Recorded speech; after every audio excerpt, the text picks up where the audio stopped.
Microphone lectern test. 1, 2, 3, 4, 5, 6, 7, 8, 9, 10.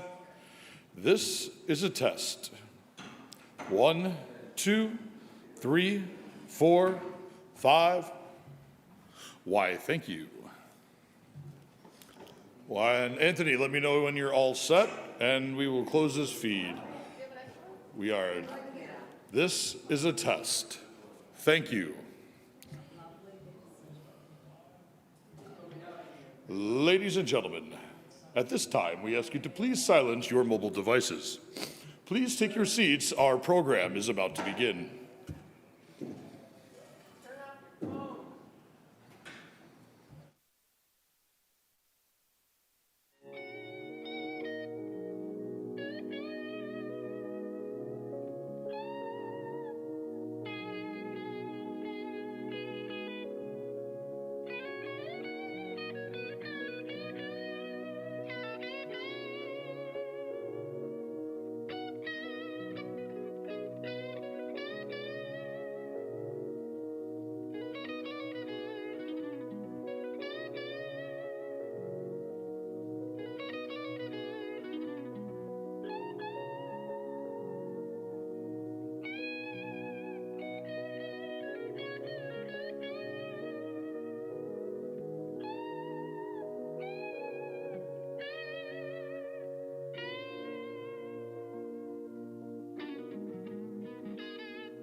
music out there right now.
Hello?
Good afternoon, everyone.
Mel Spencer.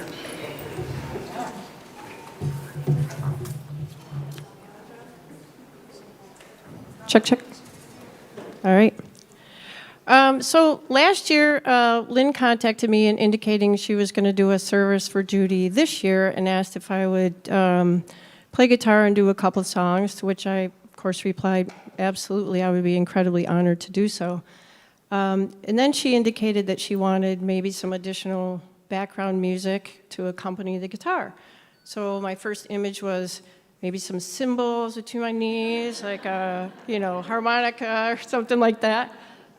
So those that know me, I'm a technical person, so I got some gear and some software and started to try and put some backing tracks together. But in doing all that, I found 3 backing tracks that I think will give Lynn more of the experience that she wants for this.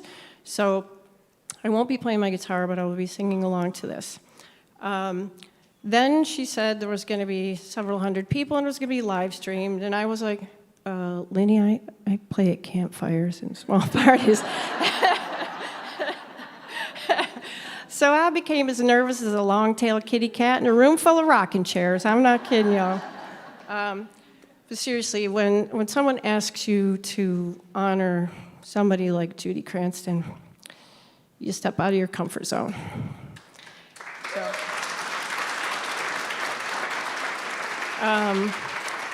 So this first song is sort of a sing-along song, at least I'd like it to be. It's called Ho Hey by the Lumineers, and the backing track actually has some of the hoes and the hays and stuff, so you'll know where to come in. So if those of you know the song, sing along with me. And if you know the other 2 songs I'll be doing later, please join me as we lift up our voices to Judy.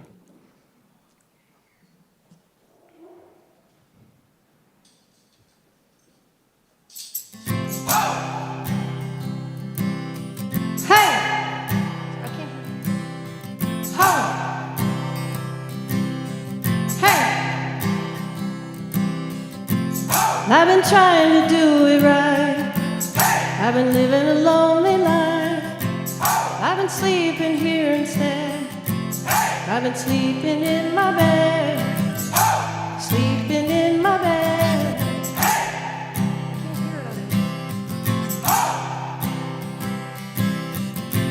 So show me, family, all the blood that I would bleed. I don't know where I belong. I don't know where I went wrong, but I can write a song. Sing it with me. I belong with you. You belong with me. You're my sweetheart. I belong with you. You belong with me. You're my sweetheart.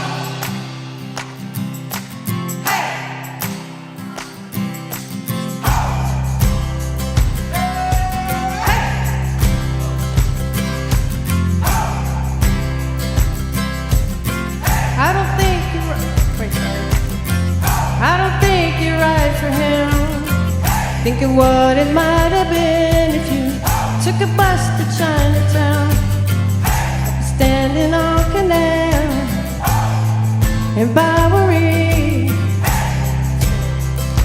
And I belong with you, you belong with me, you're my sweetheart. I belong with you, you belong with me, you're my sweetheart. And love, we need it now. Let's hope for some. 'Cause oh, we're bleeding out. I belong with you, you belong with me, you're my sweetheart. I belong with you, you belong with me, you're my sweetheart. Hey!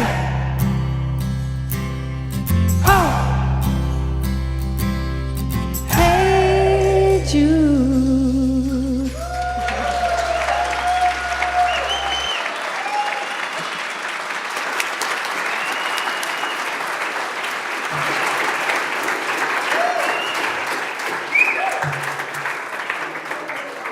Thank you, Mel. I'm already crying. Next, we'll have a prayer led by Deb Kruzmark.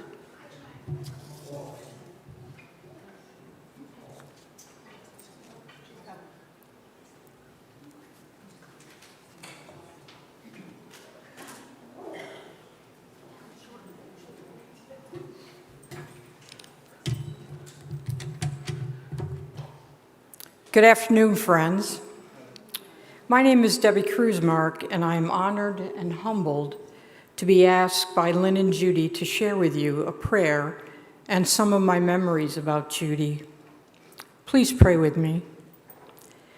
Creator of heaven and earth, we gather today to celebrate the life of Judy Cranston. We come to remember our time with her, our stories and memories that have enriched our lives, the laughter that brightened our days, her wisdom that lifted us up, the love she had for people which touched our hearts and enriched our souls. What a good and faithful servant Judy has been. There will be tears today, sadness and sorrow, but also laughter and celebration and love as we share our memories together. Be with us today, God. Wrap us in your comforting arms, lift us up in our sorrow, and bless us with your never-ending love. This we ask in your many holy names. Amen. If you're here today, it's because just for a moment in your life, Judy Cranston touched you. Just for a moment in time, this redhead whose laughter was contagious and whose eyes sparkled with mischief entered your heart. Judy and Lynn's gift for hospitality welcomed us into their camp on the lake, a seat at their dinner table, a swim in their pool, or chilling on the couch in front of their TV where many a football game was watched. Judy and Lynn's love for people, friends, and family was a gift, a blessing, one of the main foundations of their life together. I first met Judy through Lambda at Kodak. Lambda was an employee network that supported the LGBTQ community. Its main goal was education, targeting upper management. We had a yearly dinner event that gathered hundreds of people from within Kodak for the sole purpose of education. Somehow, Judy talked me into chairing this event with Marge Myers. Here I was, a production operator, standing up in front of George Fisher and his management team, trying not to faint. During the planning stage, while writing our opening comments, I remember going over and over about this one word, about how the correct grammar was supposed to be. I don't remember what that word is, but only debating it over and over again with Judy. Judy was, of course, right.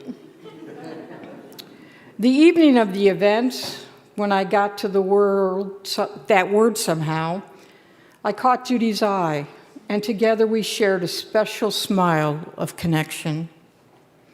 It was through Judy's encouragement, support, and gift of wisdom that I was able to complete that evening and continue my work with Lambda. Often after these events, we would gather at the bar to unwind. Judy's infectious laughter and humor was always a fabulous way to end an evening. I was sad when my division at Kodak was sold, and I was no longer able to be part of the magical moment within Kodak's history called Lambda. Years later, our paths would cross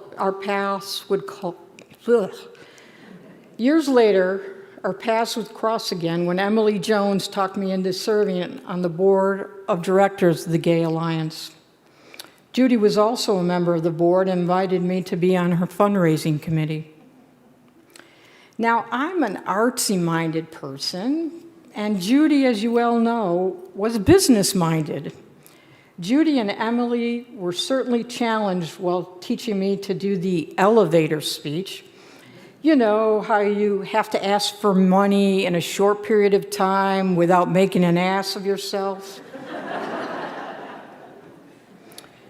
They demonstrated how to be passionate about an idea and an organization. Judy and Emily showed me that although social justice work is hard and trying and disappointing, it can also be fulfilling, uplifting, and just plain fun. Our friendship was not always work and play. Judy and Lynn taught me how to smoke a cigar.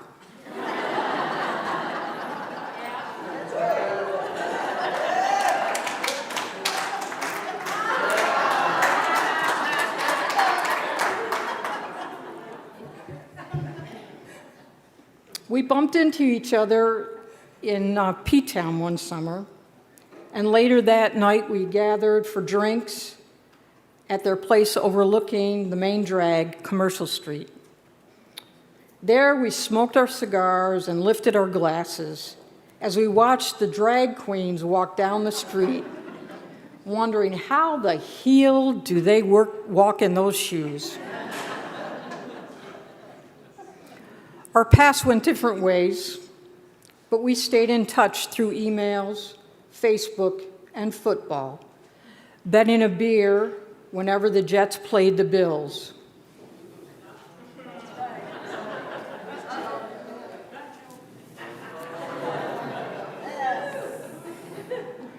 Judy still owes me a few. Judy was a person of deep faith.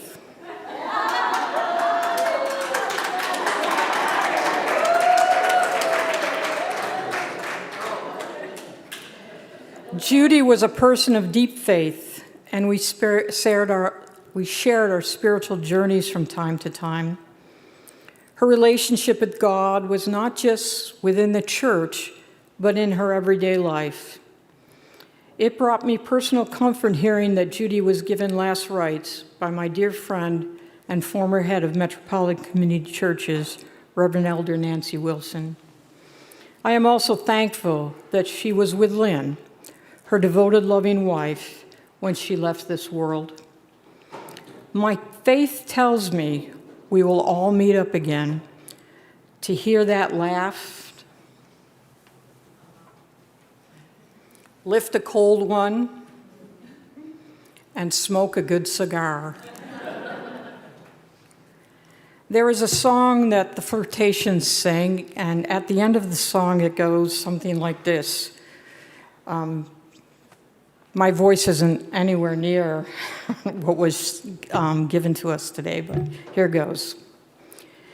And the only measure of your words and your deeds will be the love you leave behind when you're gone.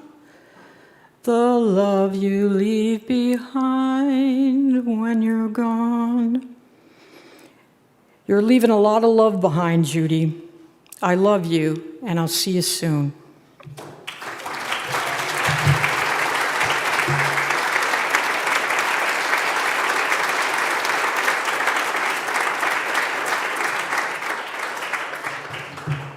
Thank you, Deb. That was beautiful. And Judy certainly has left a lot of love behind and created a lot of love in her life.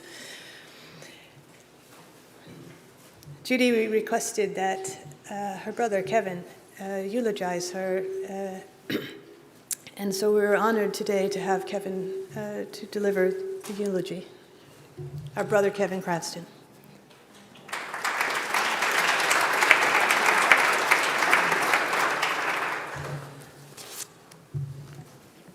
I will take Ruth Bader Ginsburg off, but she's in the room. She's not happy, right? And Judy and she, I suspect, are collaborating. So,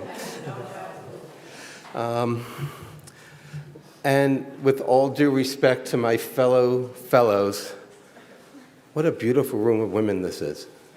You should be very proud of yourselves.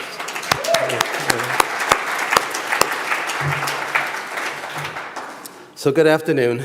My name's Kevin Cranston, as you've heard. I'm Judy's younger brother. You may have heard of me, maybe by my childhood nickname, the Minty. I have the honor and the privilege to have been asked by Judy and Lynn to deliver this eulogy. But please know that these words are the product of the stories and reflections, remembrances of so many of us who love and miss Judy and who treasure having been part of her life. I used to do some public health work in Nigeria, a country where the speakers are famously long-winded, and every speech seems to start with the word, "I will be brief," which generally means settle in, it's going to be a while. The food is being served, the bar is available, move around as you choose, all right? Use the restrooms if you need to. I have a couple of pages, all right? I even have a Marco Rubio bottle of water if needed. Right? I will try to be brief, but this needs to be balanced against the goal of fairly capturing a life expertly lived, a woman of significant substance, a person who gave of herself generously and was well loved. Judy was the queen of lists. So in honor of her constant effort not to let anything slip due to a lack of planning, and so you can anticipate what this eulogy will briefly cover, here's a subset of that list. Her first home, school, work and career, friendships, women and men, the LGBTQ+ community, sports, music, food, holidays, clothes, pets, musical, comedy, her family, politics, sense of humor, sense of morality, and maybe a bit more. But let me start this out with what might appear to be a central dichotomy in Judy's life. From my point of view, two lifelong qualities that may seem at odds with each other, but to my mind, actually tell a coherent tale about who she was in the world. Judy was a worrier, right? A world-class worrier, who often made herself sick with worry. And Judy was a warrior, ever fierce, ever fearless, ready at all times for the battle. But it's these qualities, both of which at times stabbed at her soul, that translated into her nearly absolute faithfulness. So think about this, think about these qualities, which I will return to after I recount the basics. So Judy was born in New York in 1955 on the South Shore of Long Island, Nassau County, in Baldwin, a part of the town of Hempstead. That's the end of my Long Island speech. All right. The third of 5 children of the late George and Jeanette Cranston, both of Brooklyn. To keep our generation straight, we would rattle off the names in order of birth. Janie, Peter, Judy, Kevin, and Meg. I still run through that list in my mind when I want to send an email to my siblings, and I just stumble over her name. Judy was one of the 3 girls who shared a room in the small Baldwin family home, forming an unbreakable bond of affiliation, mutual knowledge, and deep respect. Judy loved and understood Jane and Meg at a deep level and played an important role in the entire family. She was the middle child, and it honed her lifelong desire and ability to bring people together, to resolve conflicts, and to keep everyone in the game. Judy had a gift for joviality and friendship. She maintained childhood friendships her entire life. Judy always joined in the action, jumping in with both feet, lover of a good time. She was a belonger to teams, troops, and close circles of friends. A born leader, Judy was usually the one with the great idea about what to do next. And we who followed her were always the happier for it, rewarded with the best of times. As my sister Meg noted to me, Judy had the soul of a trickster. She delighted in the very idea of transgressing rules and strictures. As the Catholic grade school girl, Judy was known by the Sisters of St. Joseph as, quote, the instigator of much of the bad classroom behavior, which, as they taught us, pained the Virgin Mother grievously. Yeah.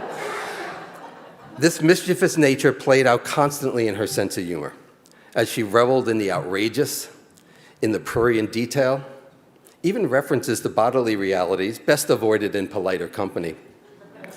But even as Judy loved to topple the arrogant, the self-important, and especially the unjust, Judy's humor was never mean.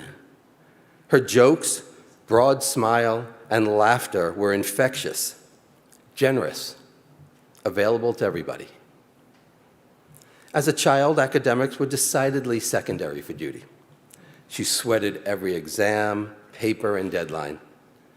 I keenly recalled her being tortured by algebra, which makes her own later academic achievements, her undergraduate years at SUNY Brockport, the earning of both a Bachelor's of Science and Master's in Business Administration degrees at Rochester Institute of Technology, all the more heroic. But Judy excelled at sports, and she was a fierce competitor who really hated to lose. I'm sure she beat many of you at something. Everything.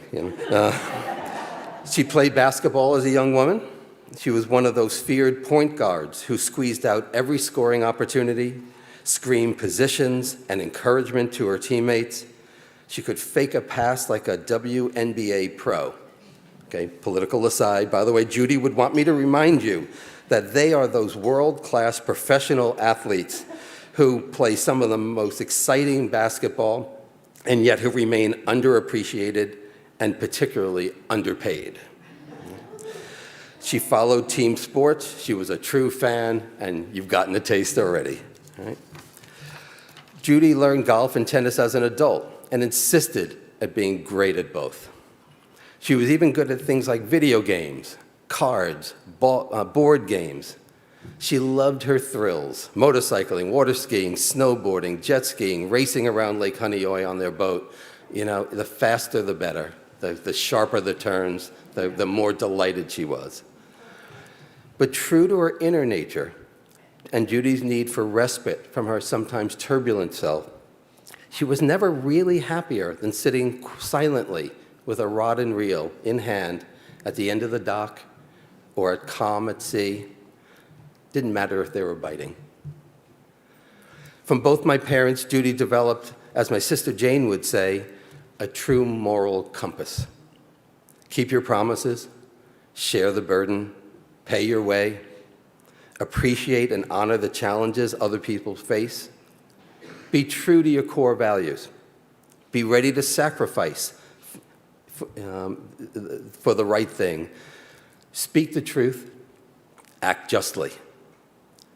Judy held herself and others to her high moral standards, which at sometimes verged on the black and white. Maybe one or more of you have been at the receiving end of Judge Judy's verdicts. Judy was a solid and constant sister to all of us, the focal center of our turbulent generation. Judy honored both our parents throughout her life and through their own end-of-life struggles. She brought them great comfort, laughter, and was reliable in the extreme. Judy loved the company of women and fought for the advancement and equality of women individually and collectively her entire life. She learned her feminism at my mom's knee, a woman who embodied the promise of the women's movement and used learning, work, and a deep sense of community to emerge from the limits of the 1950s into a life of the mind, a productive career, and an equal life partnership with our dad. Judy's dedication to women's empowerment stems from this foundation. Judy also really understood men, their strengths, their capabilities, as well as their hidden frailties. She observed the self-sufficiency of my engineer father. She knew that with a bit of instruction, physical effort, and commitment to getting it done, we can accomplish any task. My own relationship with Judy was complex and evolved over the course of our lives. There's an old family story that I don't even remember it, but it was told so many times. It's my story as well. One Christmas morning, I got a Superman costume as a present. As the story goes, Judy took immediate possession of the costume, put it on herself, and insisted on playing Superman, and guess who was Lois Lane? Marco moment. In so many ways, this captured our lifelong relationship to one another. Judy and I basically knew each other before we fully knew ourselves. And growing into adulthood was a lesson in forgiveness and solidarity.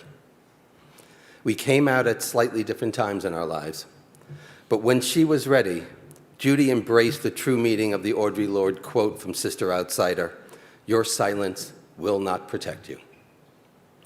In a family full of LGBTQ allies, thank you, Mom, Dad, Aunt Marilyn, Jane, Peter, Meg, etc. It was a special gift to have a sister to discuss queer politics with, to test our understanding of the world. You know, to confirm, did I just hear that? Did he just say that? We ultimately got to enjoy our talented and fascinating community together.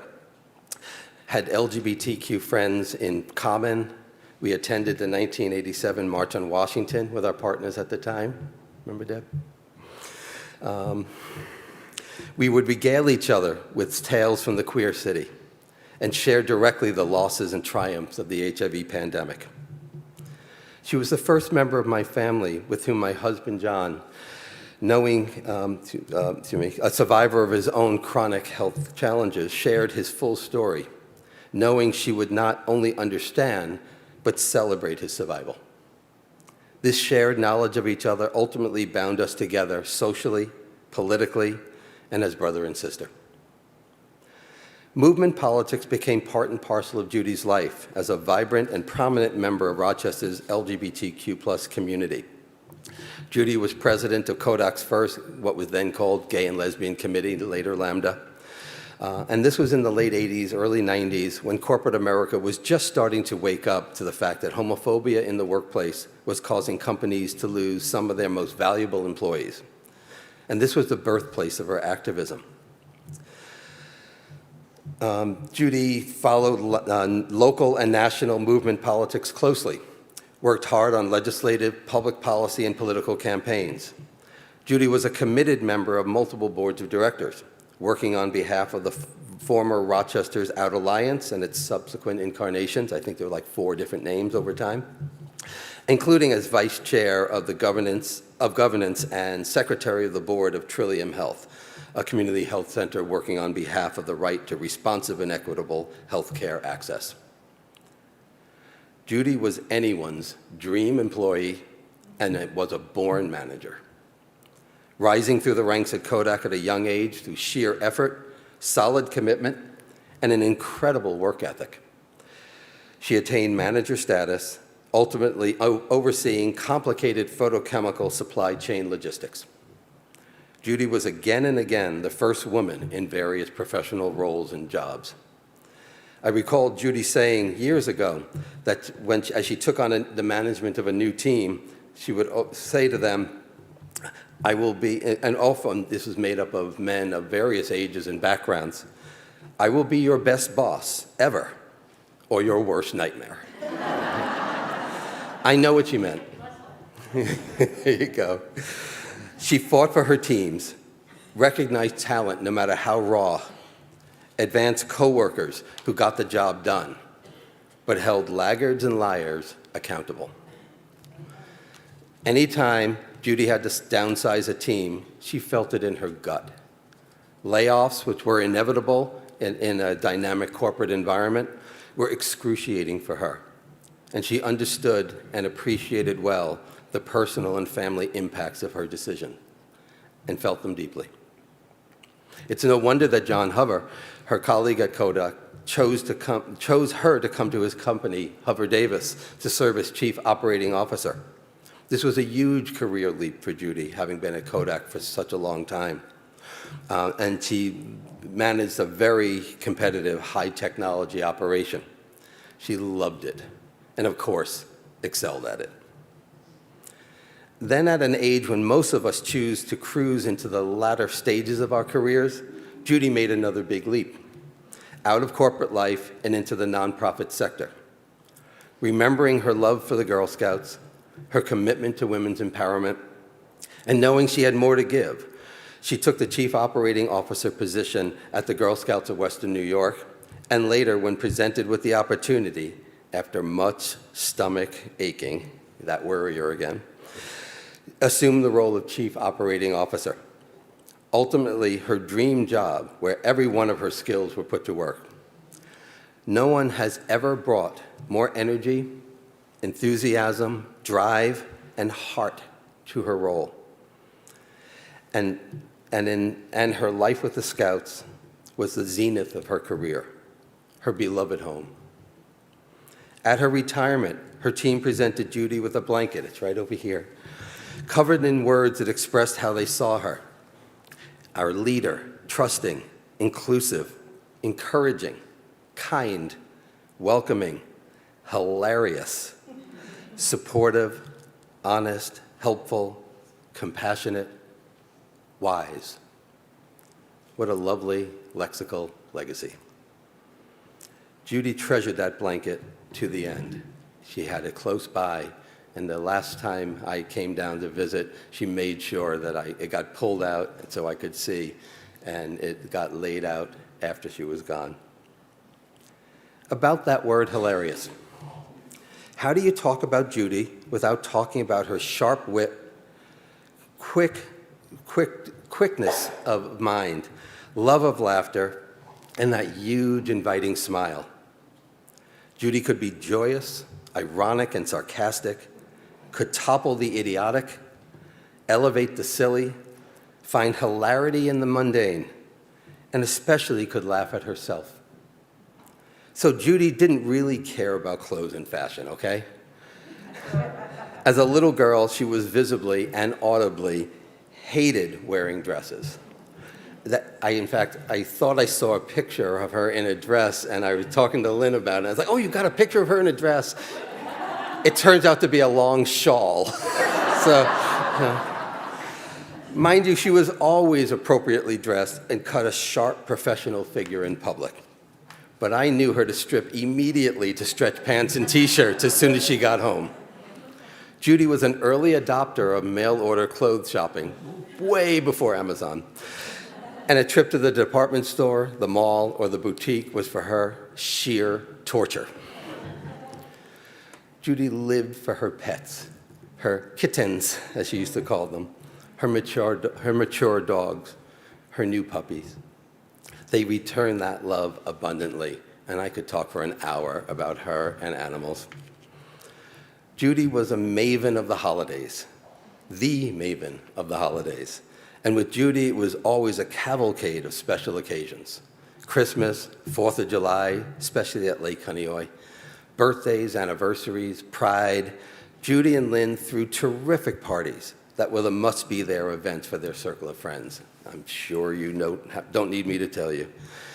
To this day, Lynn has that Christmas stocking that Judy has Judy's handwritten name on it from her early childhood. Judy was the keeper of traditions in the Cranston home, also among her friends and in her adult family. No detail too small to be remembered, and no planning too extensive to be sure everyone got their holiday needs met, especially her own. Judy was a close student of politics, true to form and to the values of that my mom instilled in us.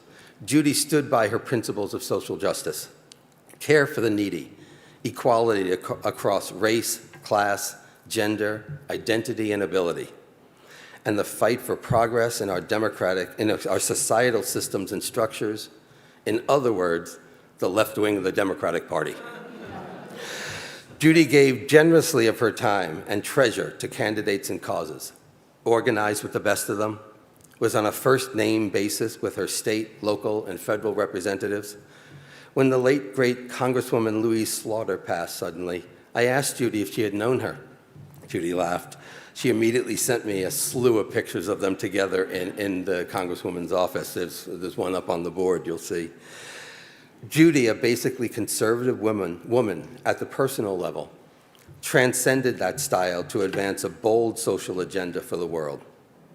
She well knew and enjoyed mocking her political opponents.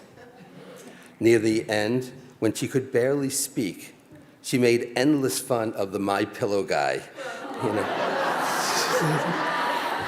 and his support for the Donald.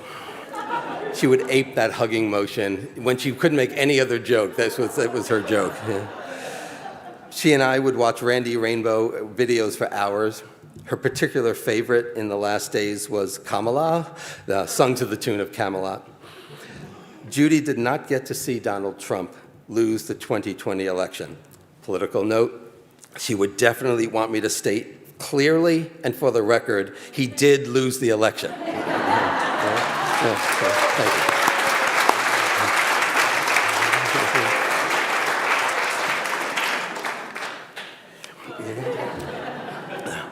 But I know that a little bird whispered the yet-to-be-realized truth in her ear shortly before she died. And I know inside she smiled that deliciously evil grin. As in sports, Judy excelled at everything she put her mind to and had hidden musical talents. As a child, I remember envying her sense of rhythm. I play an instrument, but like people paint by numbers, I play music by numbers. Judy had it on the inside. Her playlist through the 60s and the 70s is my own. As an adult, Judy took up multiple instruments, piano, ukulele, you'll see it over here, and I understand was great at both. I never got to hear her play, though. She was reluctant to play for others until she was good enough. She was that classic perfectionist Judy, even in that. Similarly, Judy was a lifelong culinary student, eager to try a new recipe, taking cooking classes to expand her repertoire, investing in cookware to match her skills. She took both pleasure and pride in laying out a fine meal for her family and friends, and of course, was her own worst critic. But the pinnacle of Judy's accomplishments in life was her and Lynn's relationship. Lynn met Judy at a group dinner and fell immediately for her big green eyes. Wow, who is she, Lynn thought. Like the best of relationships, Judy's and Lynn's began by becoming friends first, speaking on the phone daily for over a month. Judy had recently been hurt and approached any new relationship with caution. 6 red roses became a promise of a dozen. Similarly, for Lynn, a secret signal of chickpeas on the plate indicated to friends whether Lynn wanted to take the next step with Judy. They clearly took that step. And they did not part for 28 years, spending virtually every day together, sharing a love of home and family, finding that trust and comfort, mutual challenge and commitment most of us can only dream of. In Judy's own words to Lynn, "No one has ever loved me or taken care of me the way you have." A deep truth. And I witnessed that love firsthand over the decades, and never more than during those last terrible 2 years. In Lynn, Judy found her home at the end of the world. Judy, from an early age, was clear and overt that she never wanted children of her own. But in Nell, and later in Brian, Jonah, and Kai, the family she never sought found her. Judy came into Nell's life when Nell was 12 years old. Judy guided Nell through adolescence and high school, was a trusted confidant, a constant booster, and a special mom. Nell gave Judy a great gift, an opportunity to parent a simply wonderful young woman. Judy absolutely adored Nell's husband, Brian, and their boys. Judy enjoyed the role of grandma, godmother, encouraged the boys' love of water, swimming, fishing, and shared with them her exuberance and vitality. Having Nell, Brian, and the boys in her life was the completion she never imagined or even asked for, the fulfillment of a forgotten dream. Because Judy left us so quickly, and so many of you were not able to be nearby when she was sick in Florida, I think it's time to talk about ALS. It's out of this richness of love and fidelity that we have to speak about this thief that stole Judy from us. As I said, Judy was a world-class worrier. And as I've mentioned, her worrying usually manifested as a stomachache. And she'd be amping about, was the house clean enough? Will people have enough to eat? Will there be enough money? Did you put the hurricane panels up yet, Lynn? Was anyone's feelings hurt? Did I do enough? All fine questions for the good and the wise. But Judy took sweating about this stuff to a new level. But in retrospect, all this worry seems to be oddly prescient, given her diagnosis at a young and tragic age. I was with Judy when she was diagnosed in Boston at Mass General, and I know she never saw it coming. But in some ways, she had prepared herself for this and prepared us, if we were listening, all her life. Judy was diagnosed in February of 2020, having suffered for over a year, starting with early symptoms, just as she was retiring from the Girl Scouts. They were selling the house in Brighton, moving into their big new house in Venice, Florida, to start their new life in retirement. She suffered through scores of tests and procedures to find out what was wrong. What was screwing up my speech? Why am I so tired? What makes me feel like something was deeply wrong? She said to me one day, really early, I feel like I'm dying. She knew.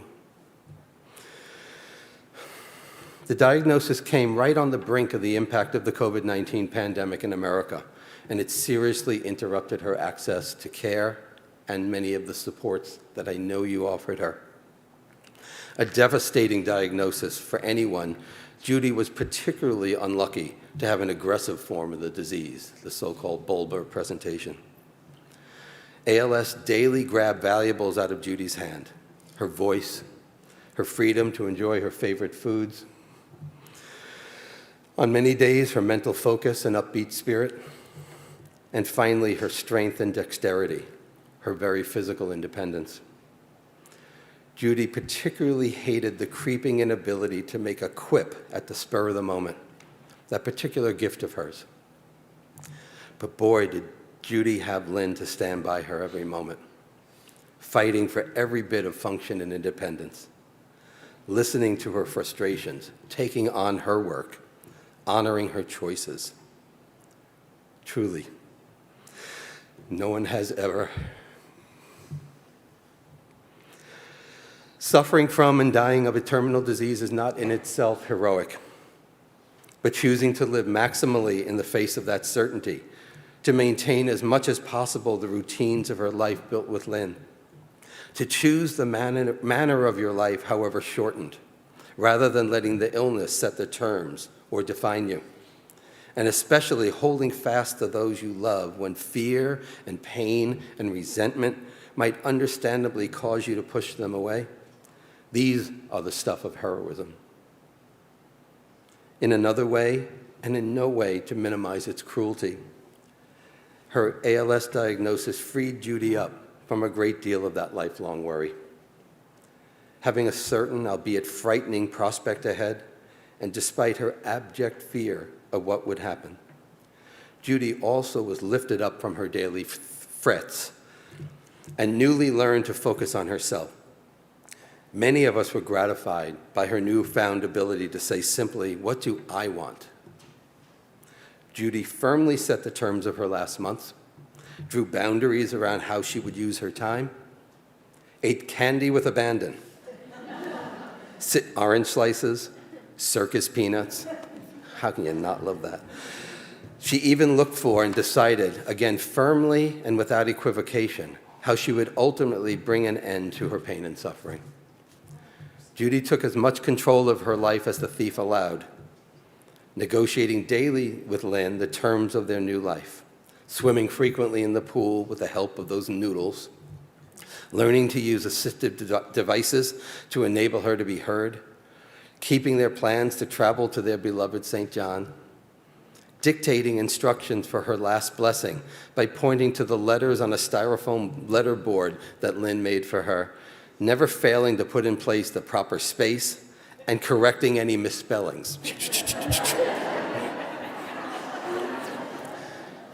I still have the Post-its that we were writing on, and one of them says, "I don't want to be lucid and hear people crying." In this, Judy's complementary self, the warrior, shone through. Ah, that warrior. Judy was a one-woman righteous army, calling upon herself and everyone around her to follow that true moral compass. Judy, throughout her life, fought on behalf of those who needed a hand up.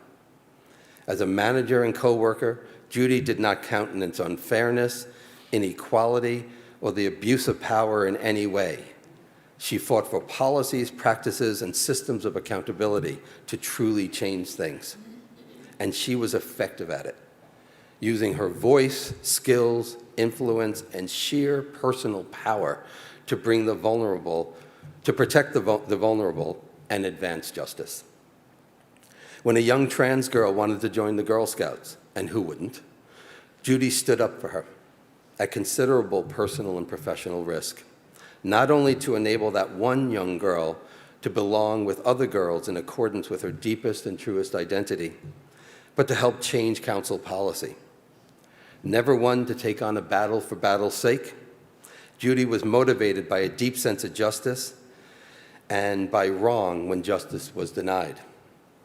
Judy's entire career, particularly manifest at the Girl Scouts, was about advancing opportunity, encouragement, and safety for women and girls.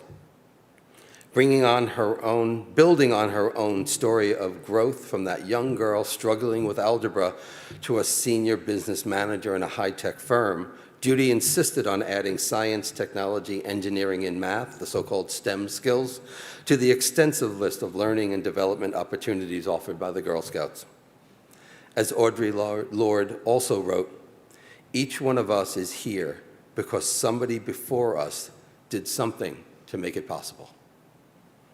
Judy left behind a more just, equitable, and accessible world, especially for women and girls.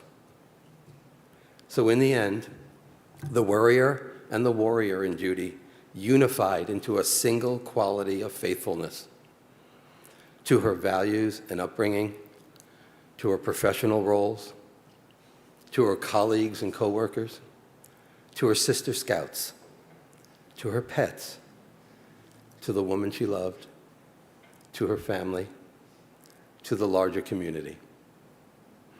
Faithful even to Judy herself at the end, setting a course, tacking on a far point on the horizon, never wavering. To have someone so utterly faithful, dependable and steady, reliable in our lives is a great gift. It now needs to be on our life lists to return that faithfulness by being faithful to her memory, to her legacy, to those she loved. Checking back on my own list, I realize I promised you musical comedy. I'm not going to sing. The love of which further bound Judy and me together. Ironically, one of the great stars of Broadway, the lovely Rebecca Luker, also struggled with ALS, diagnosed just a couple of months before Judy and passed just a couple of months after, simultaneous illnesses.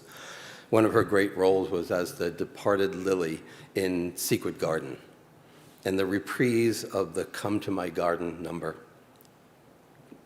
I will read you in a moment. But when you notice a butterfly moving through the sky, I ask you to consider these her last verses in the show. Come to my garden, nestled in the hills. There I'll keep you safe beside me. Come to my garden, rest there in my arms. There I'll see you safely grown and on your way. Stay there in the garden, where love grows free and wild. Come to my garden. Come, sweet child. Thank you.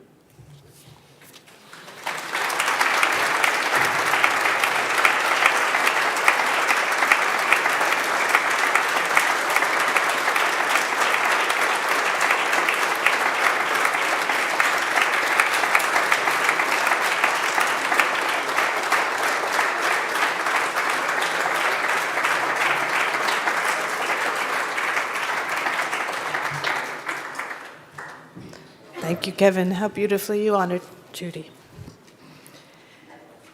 Mel will now play another song.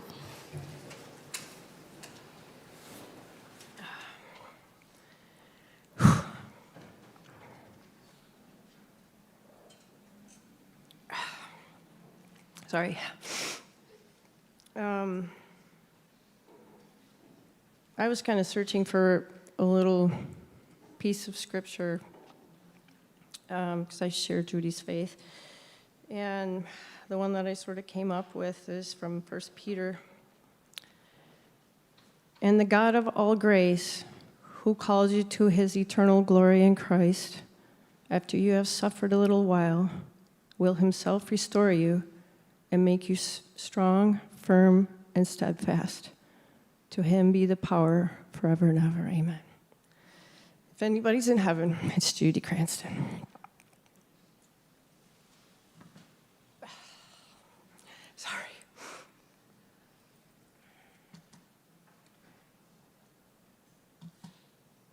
This song is called Free by Zach Brown. it's a little low for me, so if I get a little pitchy dog, just have another drink and it'll sound good. Ready, John? John's awesome, by the way.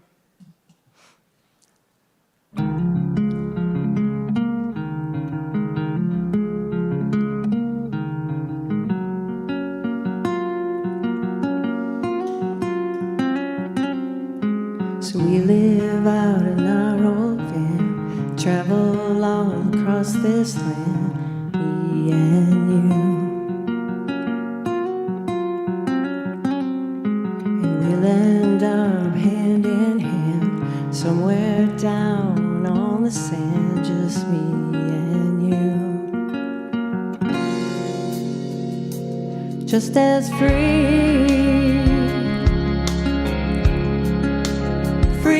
as we'll ever be, just as free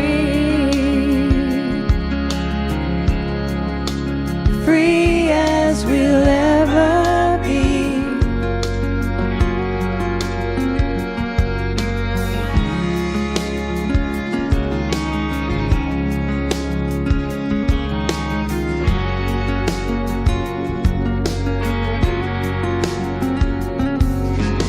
Drive until the city lights dissolve into a country sky, just me and you. Way underneath the harvest moon, do all the things that lovers do, just me and you. Just as free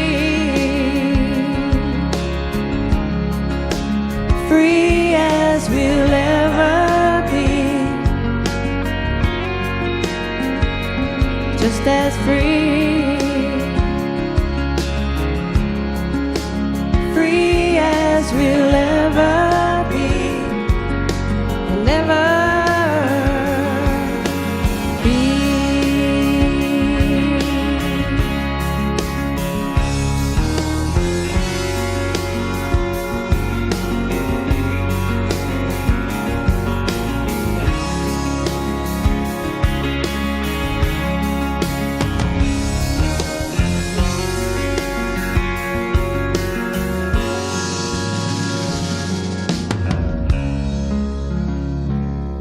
No, we don't have a lot of money. No, we don't have a lot of money. No, we don't have a lot of money. No, we don't have a lot of money. No, we don't have a lot of money. No, we don't have a lot of money. No, we don't have a lot of money. All we need is love.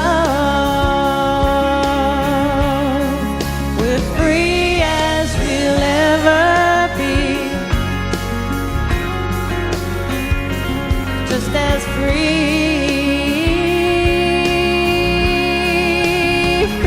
as we'll ever be.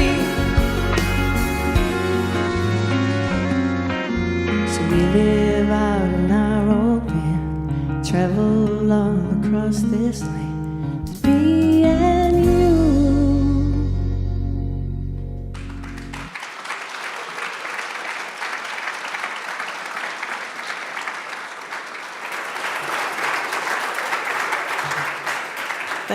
Thank you, Mel. And now we'll hear tributes from friends and family. And the first, by Tim Toomey, will come and speak, Judy's brother-in-law.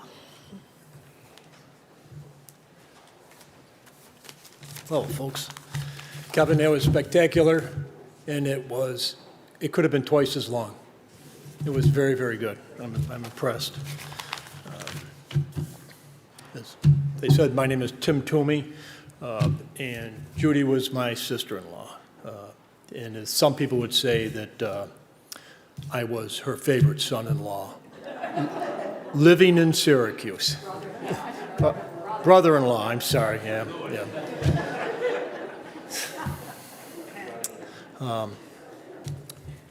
Our whole family just loved Judy. She was she was, as everybody here, she was just spectacular. She treated everybody like gold.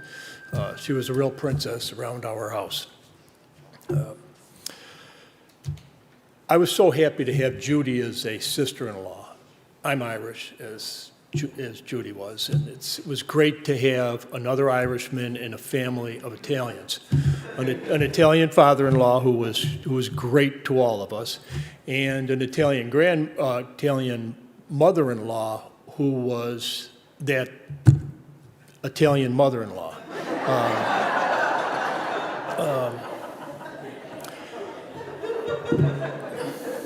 I'll pay for that, but it was good when Judy and I were together. We would be at the Tavernese house for Christmas dinner, and my mother-in-law and father-in-law, and mostly my father-in-law, would prepare squid for the Christmas dinner. And I don't know if you like squid or not, but I certainly don't, and I don't think Judy liked it very much, so we kind of joked about it, and I think that Judy's comment was, it should always be reserved just for Christmas, no other times. And I thought I had, living with my mother-in-law, or being part of my mother-in-law and father-in-law's family, and being Irish and being in the Italian family, I thought I had everything down. I knew how to control myself and behave with them. But then Judy came in and she took it to new heights. She had a better way of doing it than I did. I think Judy had a truly inherent gift that is difficult to replicate. It's a gift that many of us try hard to emulate, but we really can't come in comparison to how she did it. And as you all know, that was her gift, to not only connect with those around her, but to connect with every person in the room and make all of them feel welcome. Welcoming and realizing their presence was important to her, and she did a masterful job of it. I can't tell you the number of times, and you all know this, every time you were in a room with her, she paid attention to you. It could be a room as large as this, and every one of us would walk out of here thinking that she paid more attention to each of us. She had that gift.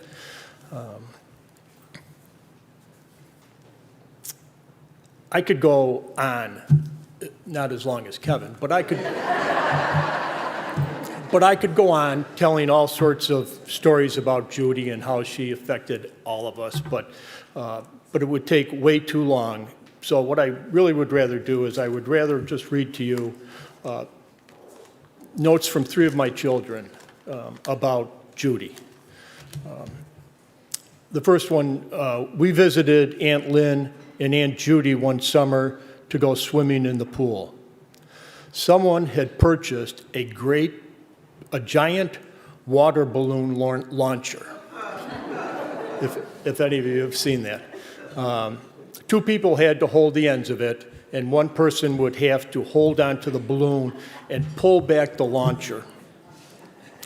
Both of them, Judy and Lynn, got into it so much, pulling back the launcher as far as they could. They were sitting, we started on the side of the road, they were pulling it all the way back to the middle of the road, and sending the balloons flying everywhere. And the 2 of them just sitting in the middle of the road, nonstop laughing. They knew how to have fun, especially when they were together.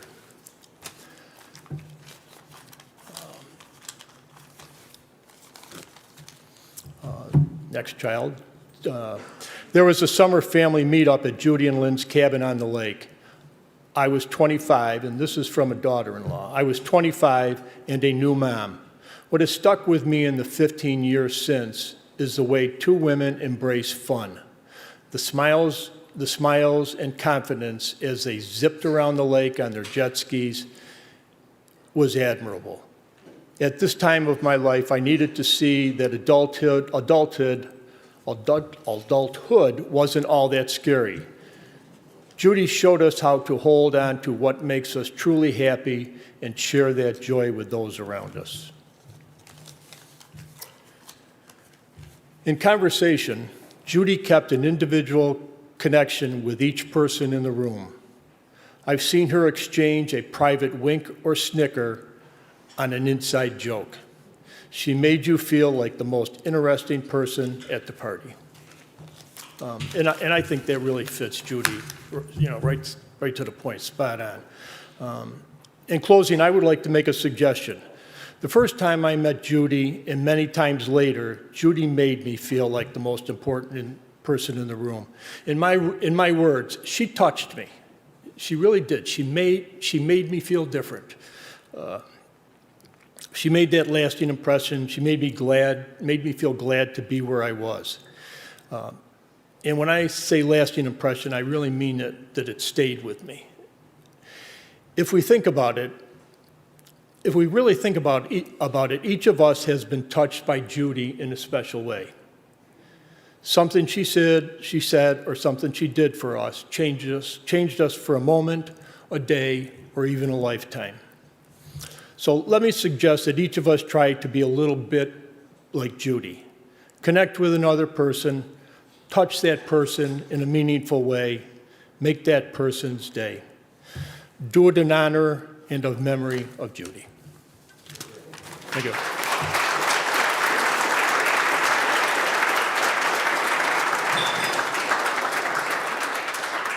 Thank you, Tim.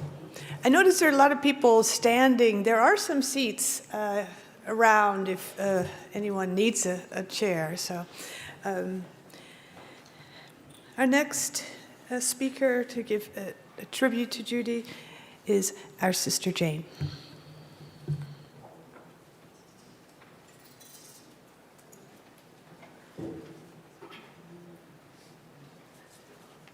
Hello. There's a phrase in the speaking world that says, never follow children, dogs, or Kevin Cranston. So here I am. Thank you, everyone, for coming to our celebration. For my dear sister, Judy. I can't believe I'm here. I can't believe all of you are here, even though I'm so grateful that you are. But most of all, I can't believe Judy's not here. My mind can't accept this. It seems like a dream. I expect her to walk in the door or ring me on the phone. I think every day about preparing things that I'm going to say to her next time she calls or that we see each other. It'll be a recipe, a joke, a TikTok video of some dog dancing. The silence is deafening, and my heart bleeds with sorrow. I get angry. Why her? Why ALS? I don't get an answer.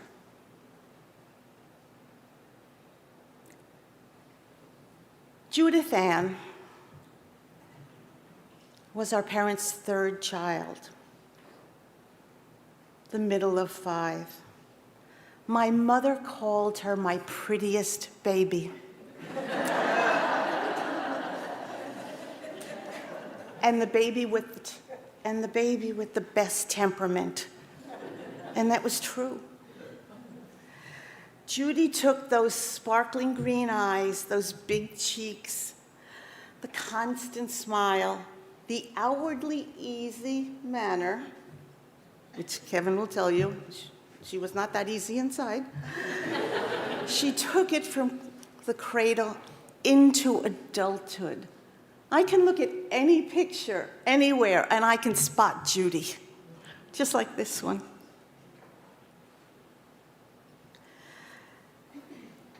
Judy made few demands as a kid,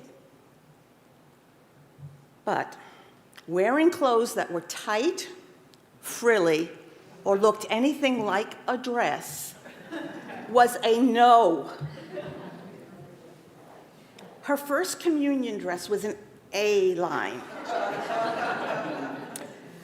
She ripped her veil off immediately upon leaving the church,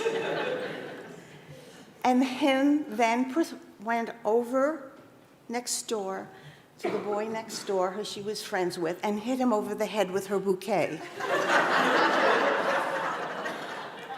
From there, she raced upstairs and changed into play clothes. As everyone knows, Judy was an excellent and natural athlete, unlike her sister. When people told her, "You throw like a boy," she would say, with a little bit of a laughter, "Better than most boys."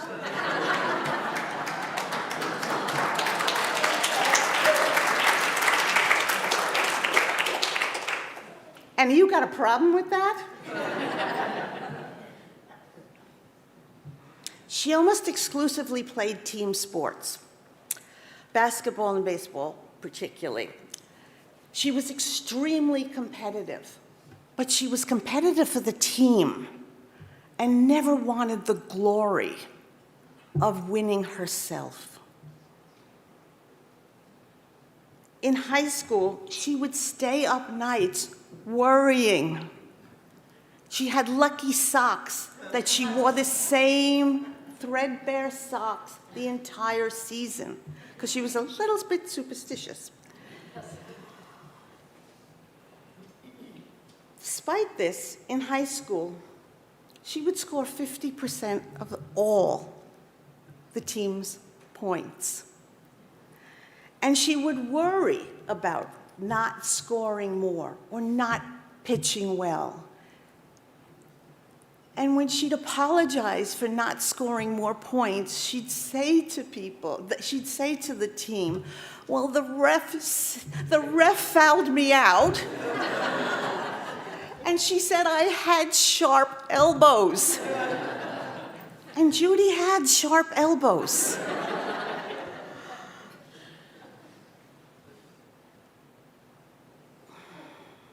Judy got a letter of recommendation when she was going to college from her PE, what person we used to call the gym teacher, the PE teacher, which said she was the finest athlete and the best leader she had ever had the honor of coaching.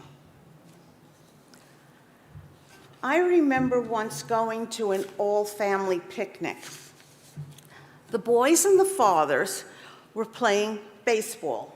Judy was sitting on the sideline, noting all the mistakes that the guys were making with their swings and the way they were understanding the game.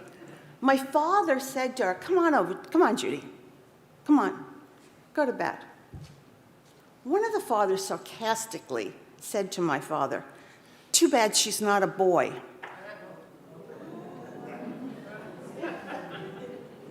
My father got angry and turned and replied, "We're lucky she's Judy."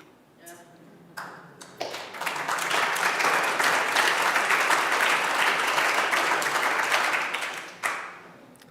don't know if Peter remembers this, but when we went to a little league tryout for my brothers, Judy started throwing the balls around. And someone came up and said to my father, "We should hide her hair, put a cap on her, and sneak her onto the team." And my father said, looked him right in the eye, I'll never forget this, "You'd be lucky to have her, and she doesn't need a hat."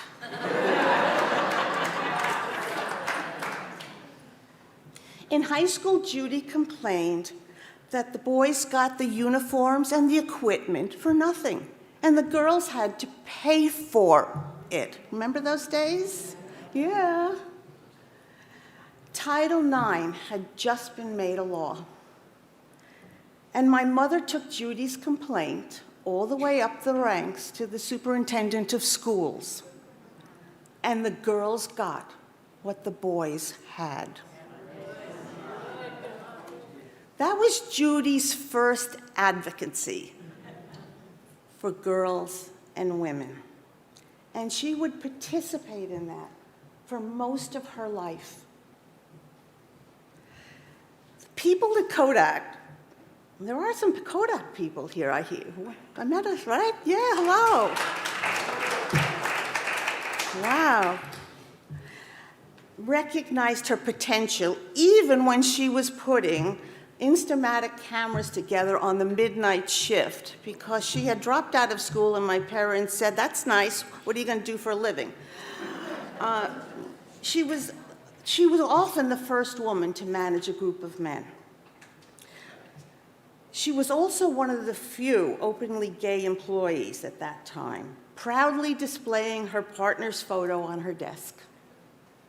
Many of her staff members would tell her they had never met a homosexual person before. And Judy would reply, "I doubt that, but if..."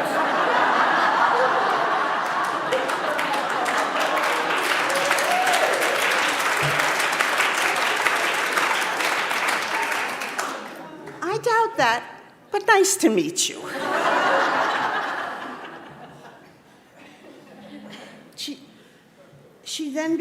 She later became the president of the Kodak Gay and Lesbian Organization.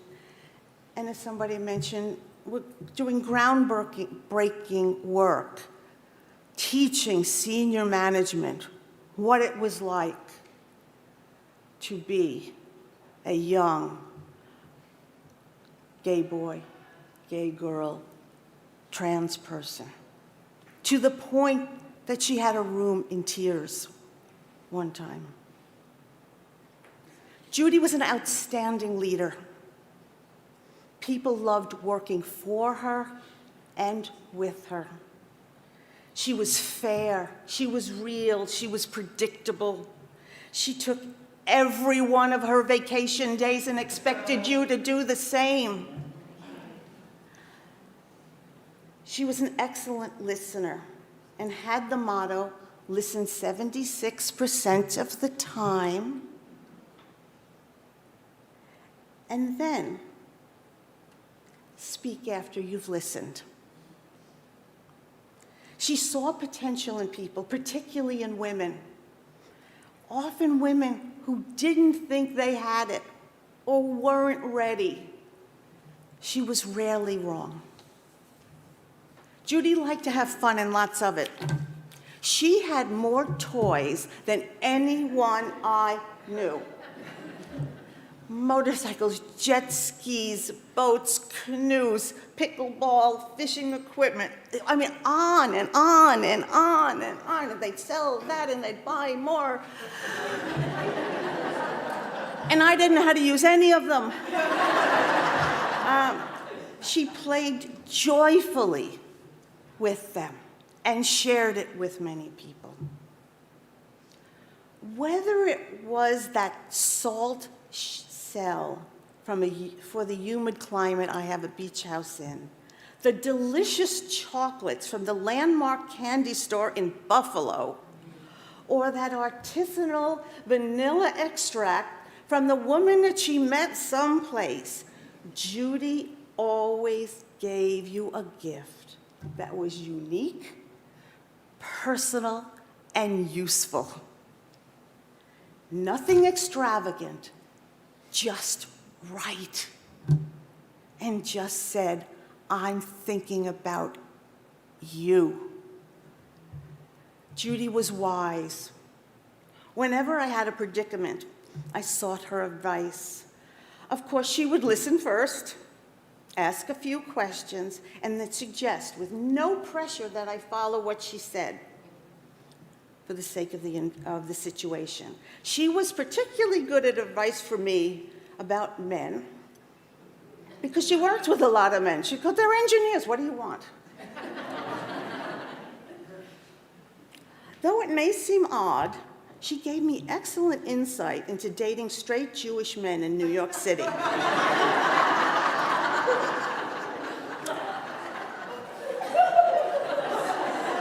It was something I was very challenged with and still am. She could be insightful, and she could be clear, and she always had my back. Becoming a senior leader. Now, Judy made two very good decisions in her life, exceptional decisions. She made a lot of good ones, but exceptional one. Becoming a senior leader in the Girl Scouts of Western New York was one of them. She was perfectly suited for the work and the mission, and they needed her. She loved the girls, the staff, the volunteers, the board members, and worked hard for their growth and aspirations. Judy knew how to manage money, and she hated to waste money. And she had respect for what was in their coffers and made the most of it. Judy was the MBA with a heart, a vision, using a precise moral compass to guide everything she did for them. Choosing Lynn, look at me. Choosing Lynn as her lifelong partner and later wife was something she never regretted. I see it as her best decision. Their relationship was admired and envied by many, many people. Though their personalities were different in many ways, Judy and Lynn had similar values and saw positives in their differences. They were loving and supportive of one another. Lynn brought Nell and Brian into the family, and they in turn brought Judy grandsons. She loved those kids, and they gave her a second childhood. For someone who never wanted kids and never thought she'd have them, they were a generous late life gift. Judy and Lynn had dreams and plans. Some realized, others cut short. Lynn took Judy by the hand through the horrific battle with ALS and is trying to cope with this terrible loss. I see Lynn as my third sister, and we mourn together. My family is so grateful for everything she is and what she's done. Everyone in this room had a unique relationship with Judy Cranston. I can only hope yours is as rewarding and as long-lasting as mine. Thank you.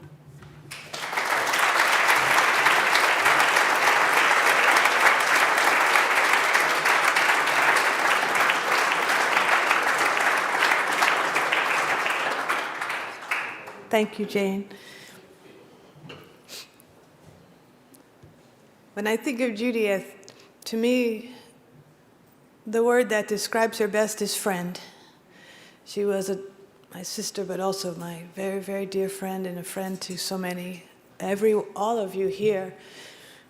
So next we're going to hear from one of Judy's friends, Tina Paternostro.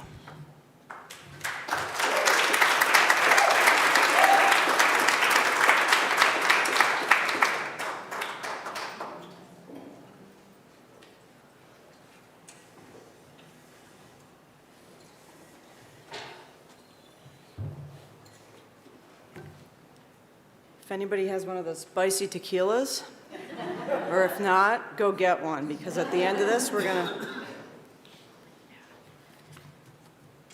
Bear with me, public speaking is not my forte. Breathe, sister. I'm breathing. Stepping out of that comfort zone for Judy.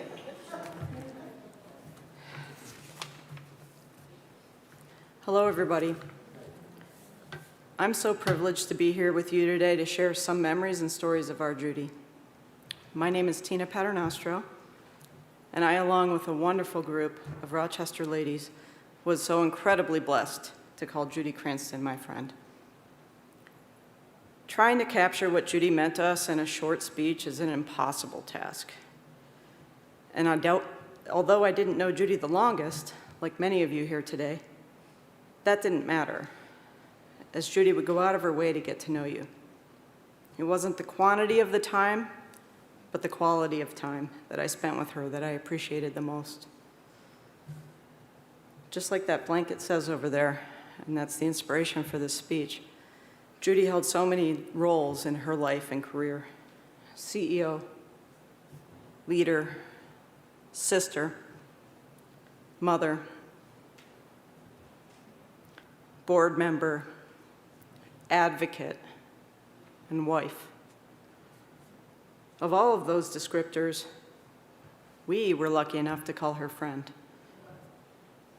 And with friends, create stories. So I have a couple short stories. Get my papers apart. Judy was pure Irish, and boy, was she proud of her heritage. She had an affinity for jalapeno spicy tequila and loved luring friends in for a sip and a cilantro cheers. She was an eater of all foods and an eater of some things that I would question if it really was a food. She would try anything. One year when I first met her, I brought her the flowers from my zucchini plants. She fried them up for dinner for herself and Lynn. Every year now that I see these flowers brings a memory of our sweet Judy. The raw fish, the raw fish. She lost it the last time we were at St. John. I went out on a limb and ordered a poke bowl. To my shock, it came with raw fish. I had to send it back and ask him to cook it. I immediately wished she were there. She loved her trips to St. John. She shared her love of the islands with many of us. This included many boat excursions. Some know she suffered from terrible seasickness that never stopped her. She would get drugged up, dressed up in long sleeves and a big old hat, magnets on her wrists, and she would go. Nothing stopped her. She had a ball. A story was recently shared with me that highlighted Judy's advocacy. We have a group of friends that gather each year, every fall, down in Binghamton at our friend's horse ranch for a camping weekend. The lady that owns the ranch has a gentleman who helps her out from time to time with some plumbing issues. He had struggled with his identity and told her of how he wished to come to the gathering to be with folks that could understand his struggles to fit in. Some of the friends were a little bit reluctant to embrace this idea at first, that he was different. But aren't we all? Judy, being the true inspirational leader that she was, said, "He's coming and we're going to welcome him." And she did. She made a difference. And she taught that group a thing or two along the way. She was a reluctant camper. I give her a lot of credit. All of us know she preferred her creature comforts. She nonetheless would jump right in, and the casual observer would never know, and maybe it wasn't her first choice. She would pull up her chair to the fire with all of us crazies and light up her cigar. She would encourage dancing around the fire to Pitbull, "Fireball!" And once she may or may not have had something to do with a chain of bras that ended up on an easy up in Ithaca. I think she started that. She was a sort of quiet instigator of shenanigans. That sweet, smirky smile and that devilish look. She loved it when her friends and her wife were carrying on.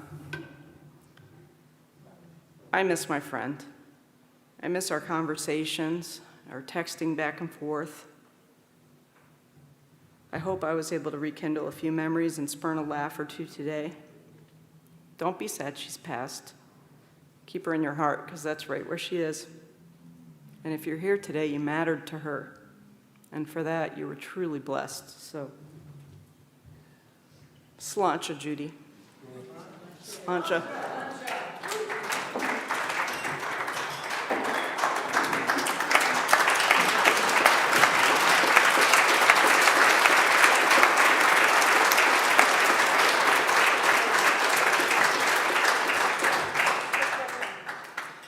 Good now welcome the CEO of the Girl Scouts of Western New York, Allison Wilcox.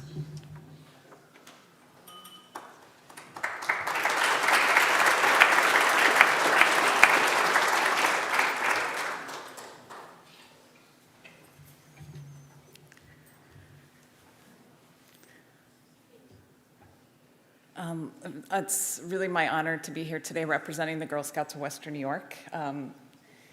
As everyone's heard today, Judy had a tremendous impact on so many here and also in our organization. I was very fortunate to have worked with her for as long as I did.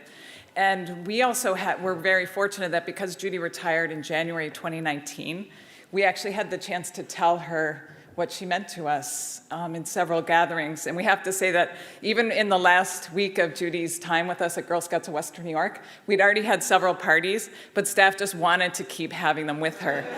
And I remember her confidentially telling me, like, I don't have the heart to say no, I really have to finish cleaning out my office, but I will have that pizza with them. And so we just are so blessed that we really got the chance to let her know what her impact was while she was still with us.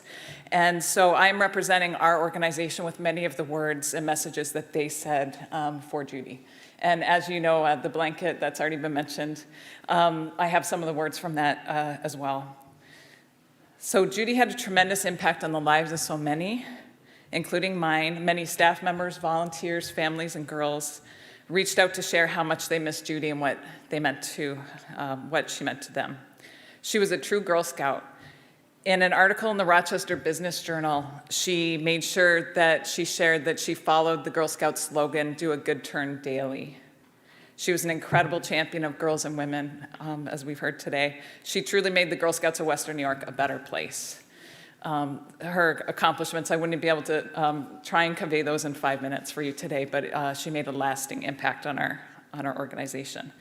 And I was very lucky to have had Judy as a mentor and as a champion for me. I worked for her in multiple roles, including as her chief operating officer when she was CEO, and was really honored to succeed her into the CEO role. And she saw potential in you, but she would also give you the feedback that you needed to grow and develop, and she would open up doors and opportunities for you. And I know I never would have been in this role without her. It truly was a blessing for me to have had the chance to work with her and have her be my mentor and champion. I loved working with her, laughing, getting sushi with her. I did like the raw fish, so we really bonded over that. She would always take me out on my birthday. I'd meet her in the Rochester office. We'd go out for our sushi. And she would share her love of her fishmonger in Rochester. I was very jealous I didn't have one. And just talking with her, and I miss her deeply, and so does everyone on our team. When she retired in 2019, we had a staff celebration for her, and we were very fortunate to have Lynn join us at that lunch as well, so she could hear what everyone shared. And today we have many of our staff member team. We have former staff members, volunteers, and girls with us today. The most common words when we polled staff, what does Judy mean to you, were a mentor, a leader, and a friend. And many also wrote in the survey that the Girl Scout promise and law perfectly summed up Judy. Friendly and helpful, considerate and caring, courageous and strong, responsible for what she says and does, respects herself and others, and is a sister to every Girl Scout. Other words from our team to describe Judy that are also on the blanket that was given to her: encouraging, inspirational, supportive, kind, welcoming, inclusive, thoughtful, wise, hilarious, and fun-loving. And I said this at the beginning, but it was amazing for us to be able to tell her, and I've never in my whole career ever seen when someone's announced that they're retiring from an organization, seen such an outpouring of tears at the news, and then just the amount of tears and laughter that was shared when we had that celebration together. And when we learned of Judy's passing, everyone was so heartbroken for ourselves, but our hearts really went out to everyone in Judy's family and Lynn. She was such a vibrant person, and she will be so missed. So we held a virtual staff celebration of Judy's life in February, and we had lots of laughs and tears, and I just wanted to share some of the words that were shared that day by many members of our team. And it included Judy's CEO peers across the country, and I didn't write this down, but I just wanted to let you know that one of the things Judy was famous for was that her onboarding with other CEOs, and they spent about a week in the Girl Scouts of Western New York, Girl Scouts of USA Retreat Center, Edith Macy, that hers was the one that stayed up all night. Lots and lots of stories about, we can't tell you what really happened or what happened during this. And when I was a new CEO and went to my onboarding, it wasn't like that. It was really like boring in comparison. So I really felt I missed out. So they just mentioned she was an amazing person to have on the team, and they loved working with her too. So her Girl Scout connections went across the entire country. So these are some of the words. Judy was such an inspiration to all of us. She made GSWMY feel like home. She is greatly missed. Thank you, Judy. Once a Girl Scout, always a Girl Scout. I'm so thankful to have had the opportunity to work for such a talented, caring, and inspirational leader. I appreciate Judy's realness and her empathy while leading. Judy was the best at unexpectedly making people laugh. For me, Judy gave truth to one of my favorite quotes. People will forget what you said, people will forget what you did, but people will never forget how you made them feel. Maya Angelou. Judy made me feel more courageous and confident in my job at Girl Scouts by providing an atmosphere where you felt heard and you were seen. She also reminded us to laugh, which gave many moments more character. Judy taught me so much about being a leader. You can care both about your staff and the bottom line. You can laugh yourself silly and take your work seriously. You can analyze the data, but never forget the people. Judy was an amazing person of courage and character who led with such great confidence, integrity, and professionalism, being a great role model for everyone. Her sense of humor was appreciated by all and made it easier to get through the more difficult challenges. Judy, I'm so glad to have gotten the opportunity to meet and work with you. Thank you for your keen leadership style, incredible sense of humor, all the laughs, and your wisdom. You are sorely missed. Over the past year, I've clung tightly to my memories of Judy's confident and seemingly unflappable ability to ride out a challenge or a difficult time with optimism and hope. Never has that ability been both necessary and something to aspire to than over this past year. Thank you, Judy, for helping to make us better leaders and better people. I have very fond memories of Judy, and they all involve laughing, and you still usually learn something when she made you laugh. One thing sticks out to me. When she was retiring, her advice to us was also to be remembered as someone you could say this about. She used all of her vacation days. Yes, that definitely made it into the Girl Scout. To me, there were a few messages in that simple statement. So those are just some of the words that were shared upon Judy's retiring and in our staff celebration of her life in February. And I wanted to just share some of the ways that her legacy lives on. We did challenge our staff team to take all their vacation days as part of the Judy Cranston PTO Challenge this year.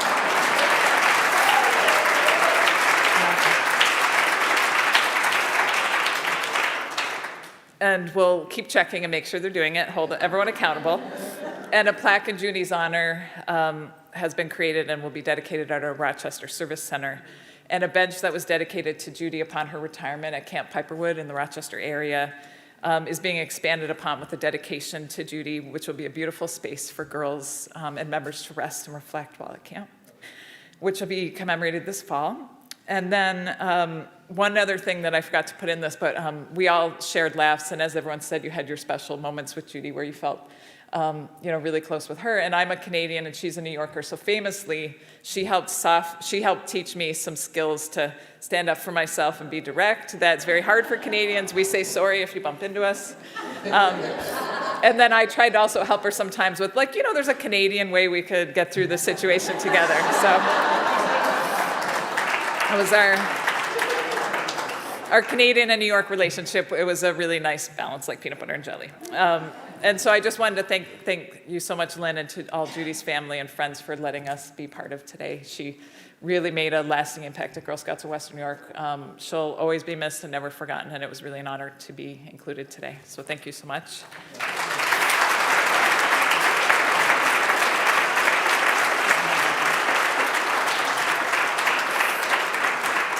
And we also have some Girl Scouts who will be coming up in a moment, Lily and Harper, and just wanted to thank them.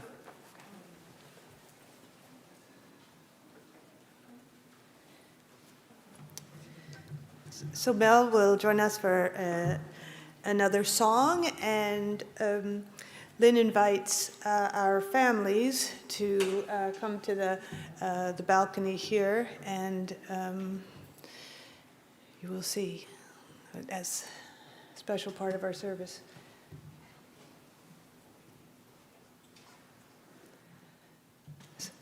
So Lynn, shall we go to the balcony? Yes.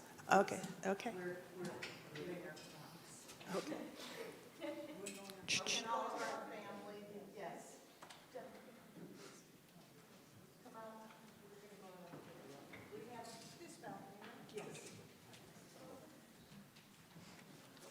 Lynn, let me know when you want me to start. Let's just come up, yeah. Oh, well, I wasn't going to speak, but we're just going to have a moment just for our family out on the balcony to remember Judy by. Glad you're out there.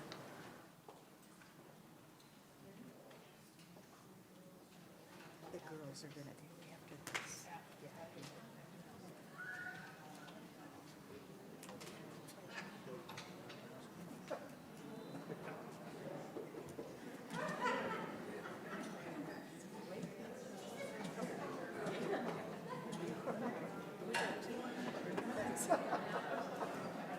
Check, check, check.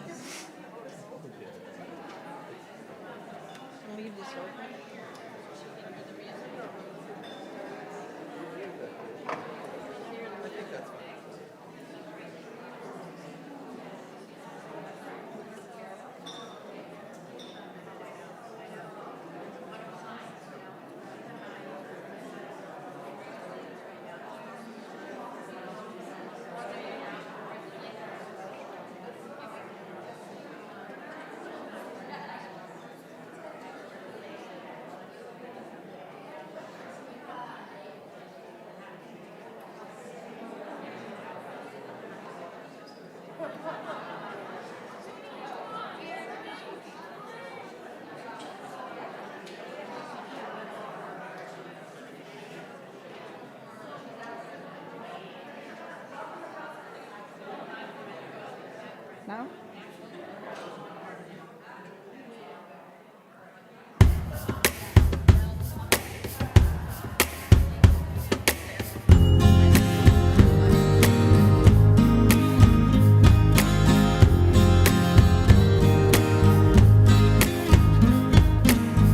Daylight, I think about you and wonder where you are. Midnight, I'm wishing, looking at the stars. But I don't worry about you, I know that soon you'll be home. But while you're gone, take my love with you. Let it be the light that sees you through, chase away your blues. Where you go and what you do, take my love with you.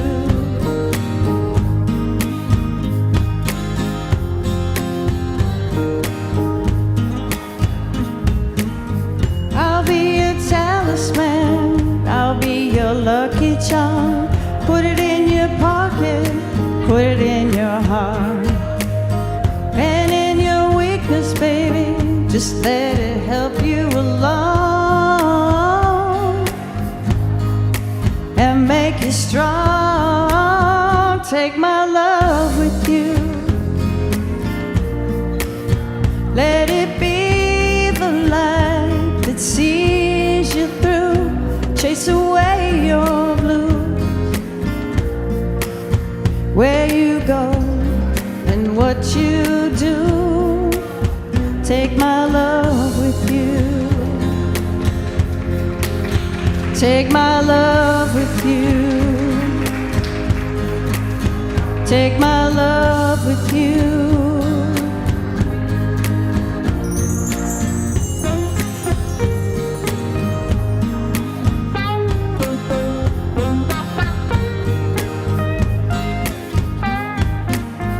And if the world around you begins to crumble and fall, it wouldn't matter at all.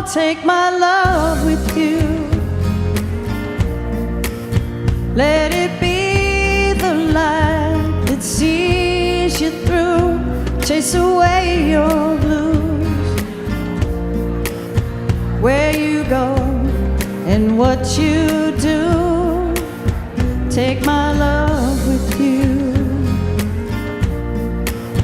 Let it be the light that sees you through, chase away your blues. Where you go and what you do, take my love with you.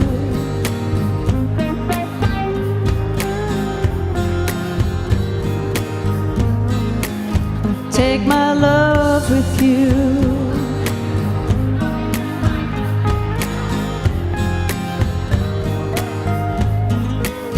Take my love with you.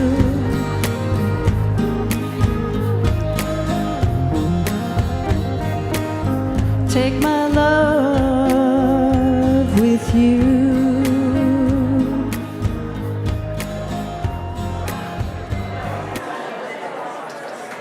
Everyone.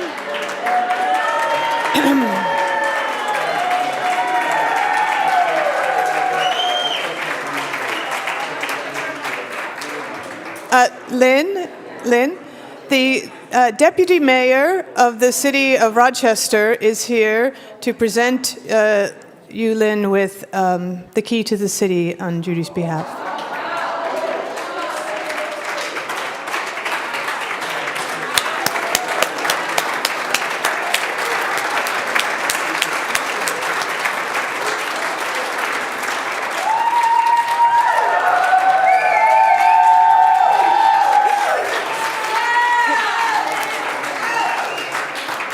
He is not only the deputy mayor, James is a very good friend of ours who we love dearly.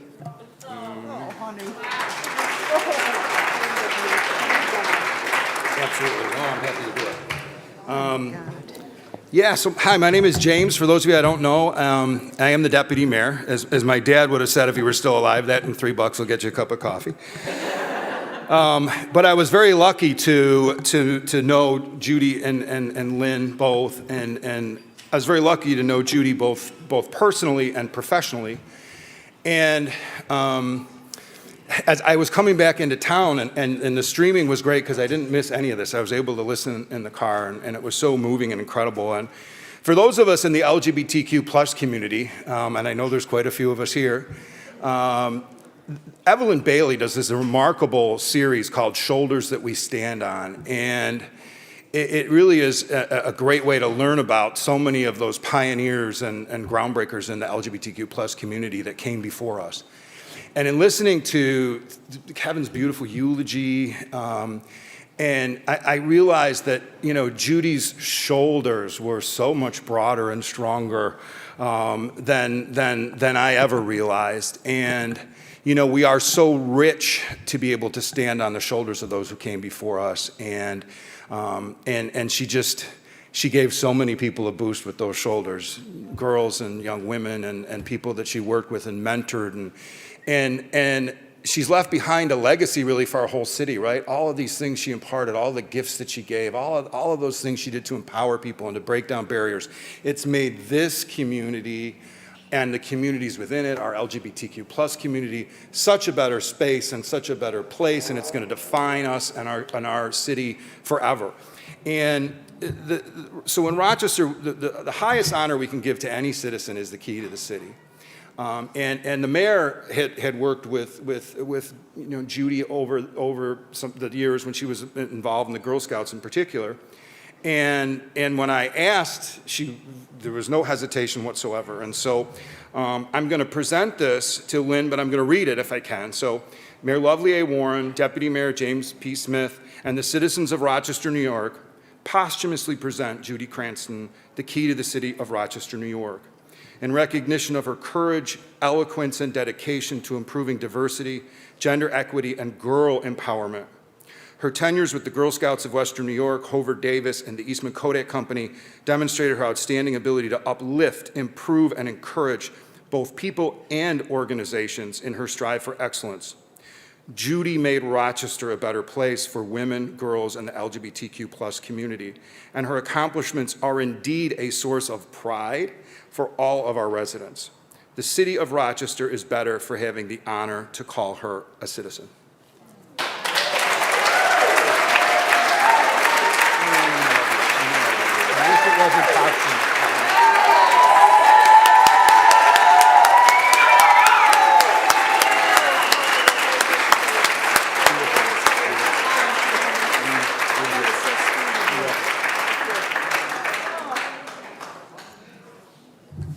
As we close our ceremony today, we thank you all for being here. Invite you all to stay for the reception, enjoy something to eat, and then let the tributes and toasts continue. We'll close our ceremony today with a song performed by two Girl Scouts. Just two, or is there more?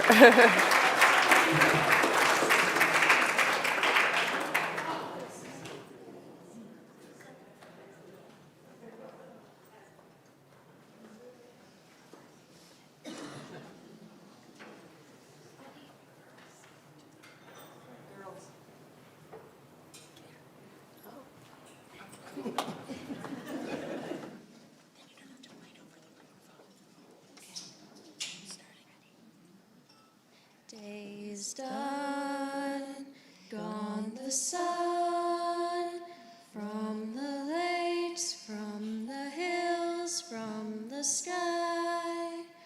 All is well, safely rest, God is nigh.